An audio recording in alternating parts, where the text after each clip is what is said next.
સુરત આરટીઓના અધિકારીઓ સામૂહિક રજા પર ઉતરી જતા વિવિધ કામગીરીને લઈ આરટીઓ જતા લોકોને ધરમના ધક્કા ખાવાની નોબત આવી રહી છે।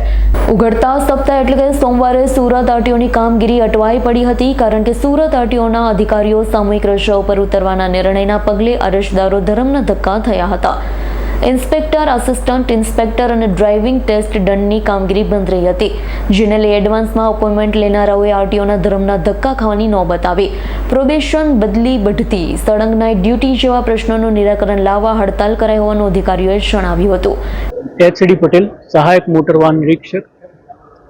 અમારું જે ગુજરાત ટેકનોલોજી એસોસિએશન દ્વારા જે આંદોલન કરવામાં આવી રહ્યું છે તેની અંદર આજનો જે કાર્યક્રમ છે એ નો લોગિન ડેનો કાર્યક્રમ છે, જેની અંદર આજે ગુજરાતની તમામ આરટીઓ ખાતે કોઈ પ્રકારનું કોઈ ટેકનિકલ ઓફિસર લોગિન નહીં કરે।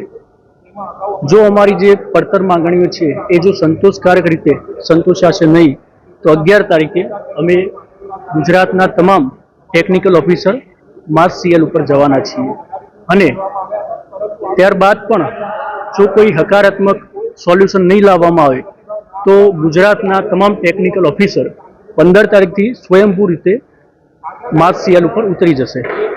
કેટલા સમય જૂની માંગણીઓ છે, મુખ્યત્વે શું માંગણી? ઘણા લોકોના પ્રોબેશન પૂરા થયે 1 વર્ષ થઈ ગયું છે, 1 વર્ષથી પણ વધારે સમય થઈ ગયો છે, પણ એ લોકોનું હજુ સુધી પ્રોબેશનની કામગીરી પૂરી કરવામાં આવેલ નથી। ઘણા લોકોના પ્રમોશન ઘણા સમયથી બાકી રાખવામાં આવ્યા છે।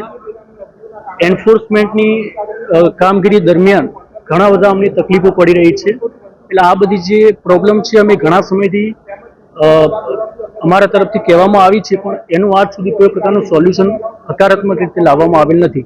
Bureau report, S9 news, Surat. અમારી તમામ માહિતીથી અપડેટ રહેવા માટે જોડાયેલા રહો S9 ન્યૂઝ સાથે।